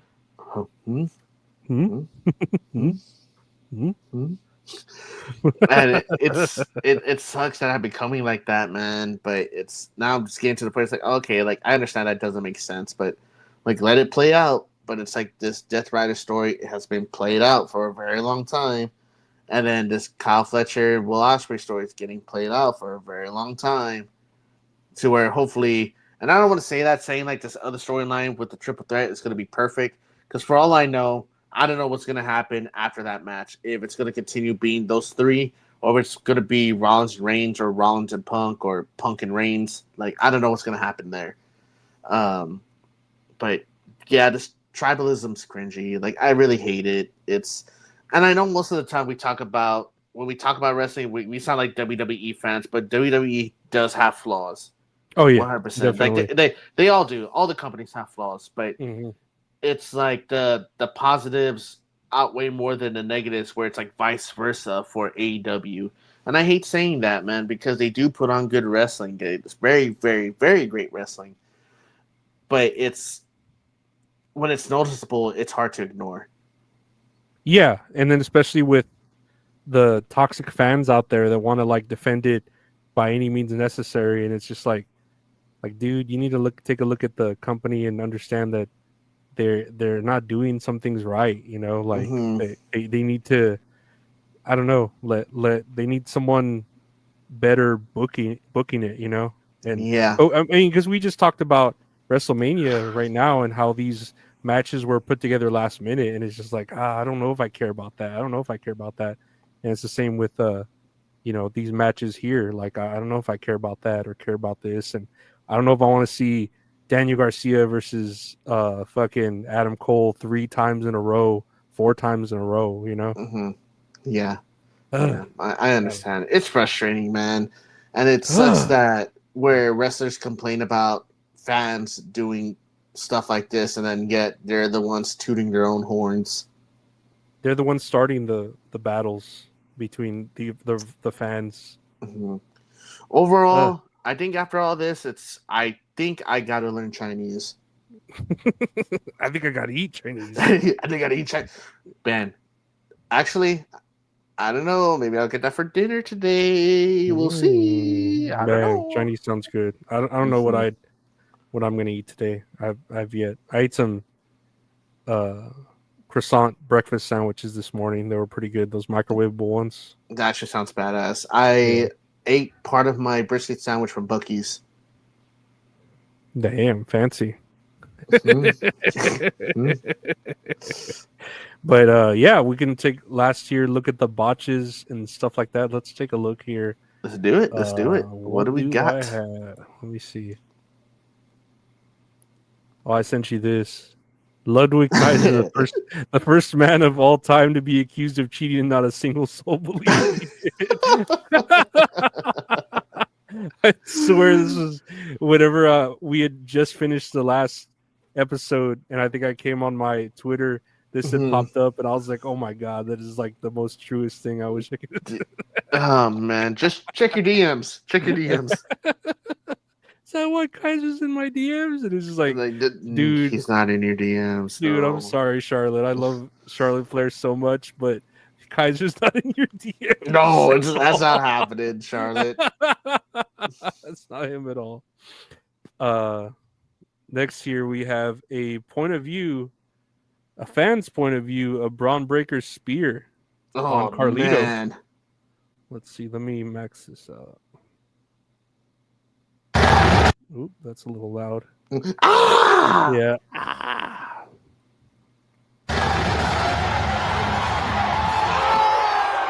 God.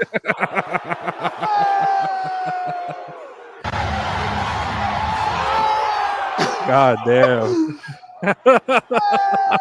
Oh my god. Dude, fucking Bron Breakker like spins in midair, like he hits him God. and then like does a fucking tumble or like do a barrel roll, and he just like barrel rolled in midair. Dude, I kind of want someone to get speared on Sunday just for the shoes to fly off. That's what I'm hoping for. If Carlito only had loosened his shoes, like the shoelaces, man, that would have been sweet. Just have him flying in the air. Oh man, poor Carlito, man. He's having his own funeral services this week. I saw that on Twitter. He's just like, I will be remembered or whatever shit. I will be remembered. Please, please respect my family's time. What do we have here? Let's see. Oh yeah, we did that. Oh, here's Joe Henry. It's an interesting thing. Let's see what Joe Henry has to say. Yeah, in this business, you kind of got to take the bad with the good. And I always said that if I was able to get this championship, that I would defend it against anyone at any time from any company. And it's my belief that if you can't defend the championship, well, then you shouldn't be the champion.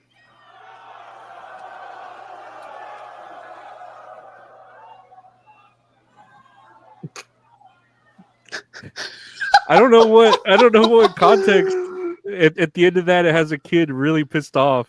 I don't know, man. The kid was just mouthing up. What the fuck are you talking about?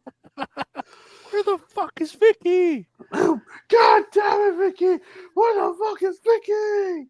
So I don't know the context of this, but I don't know. What do you think about that opinion? Because I know we just talked about like Pac having to give the title to Moxley for the trios and someone dropping the belts if they're hurt. But what do you think about if a champion, I know this is mind-blowing, but if a champion can't defend their belt, should they hold the title? Whoa. Let's calm down there, bud. All right. Let's hold your horses there, pal. I'm really calling I'm like Vlad right now. It's really getting controversial here. Yeah. Asking the big questions right here, man.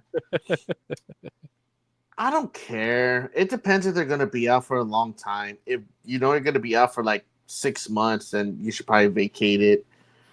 But it's weird because they don't know the severity of like Pac's injury. You know, like what if he's only going to be out for like a couple weeks, and then just for so that's where I would understand if he's only out for a few weeks that they could keep the trios belts. But if you're going to be out for a long time and you're still champion, that's where I'm like, okay, maybe you should let go of it. Like Adam Cole or Adam Cole. I can't think of another person off by name on the top. I swear when that time I told you when Thunder Rosa was like hurt, but I don't think anyone knew about it, and she was just like not fighting, and she just had the belt, you know, and it was just like, dude, just drop it or vacate it, you know, like he held on to this belt forever, and she was doing like promotional shit, you know, going to other companies and showing up as the champion, but not wrestling. Yeah, I remember about all that stuff. Yeah. It's just, I don't know, it's frustrating, but whatever. That's controversial, right? What the fuck are you talking about? Chicken jockey. Flint and Steel. What's this chicken jockey? Chicken jockey. Just a PSA. Don't be that dude that throws your popcorn in movie theaters, man. That shit's expensive, and don't make a mess for the employees. Oh, dude, I worked in a movie theater for like maybe 5 months, and it was a pain in the butt to clean up. I mean, I didn't have to deal with wild shit like that, but just cleaning up kids, when you knew kids were there and they'd spill the popcorn, it was a lot. It was a lot to clean up, and you only have so many like 20 minutes in between showings to like clean up a theater so that it's ready for the next people. So it's a lot to fucking do to clean up. Oh yeah, don't be that guy. Don't be that person. No, but it's funny. Next year on stuff, I don't know what this is. It's just popular demand. Oh, here's we'll listen to this. Hold on, put the volume down. And there's nobody out here that can do anything.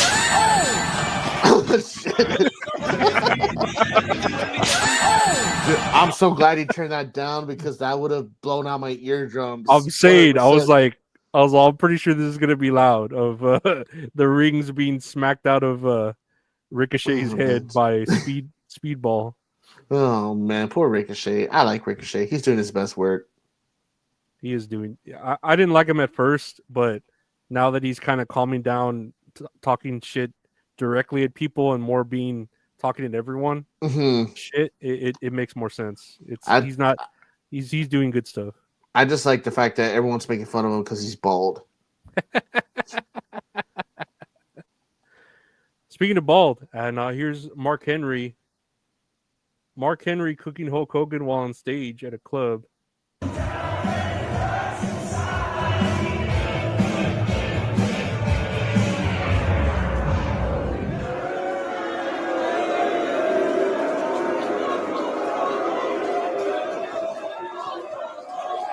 the immortal word of the Iron Sheik. Fucking Hulk Hogan!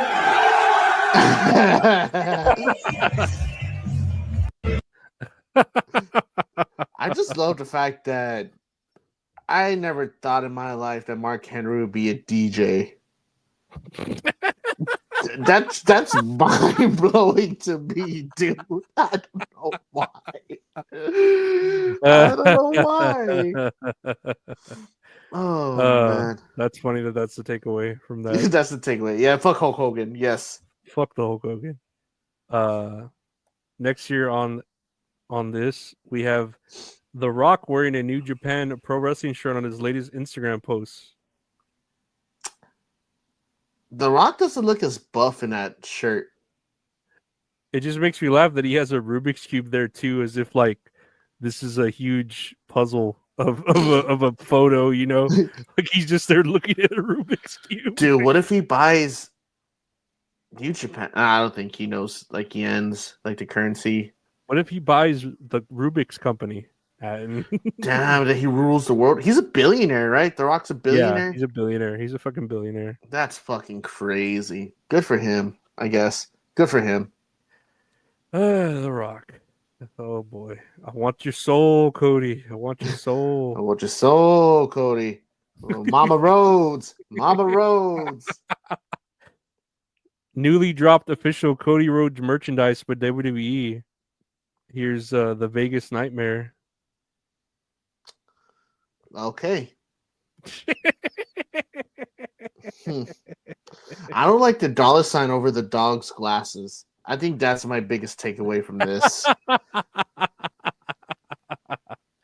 Interesting art. It doesn't look AI generated at all, but yeah, no, it fits for Vegas, I guess, right? I guess, like, sure. But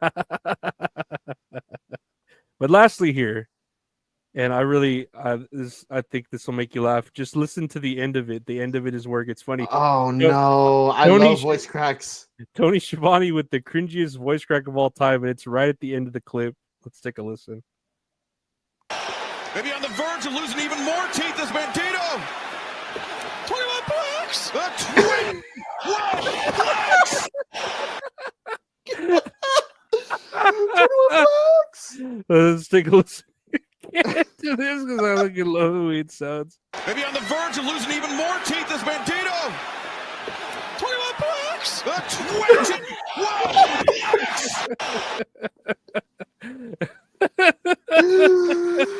Oh my god, 21 bucks. Oh man, poor Tony. Poor Tony. Let's see if we can hear it right here. 20. Oh no, it's right here. Hold on. 21 bucks. 20. I love it. Oh, man, my head I love hurts. wrestling. That's why I love wrestling. It's great, man. It's great.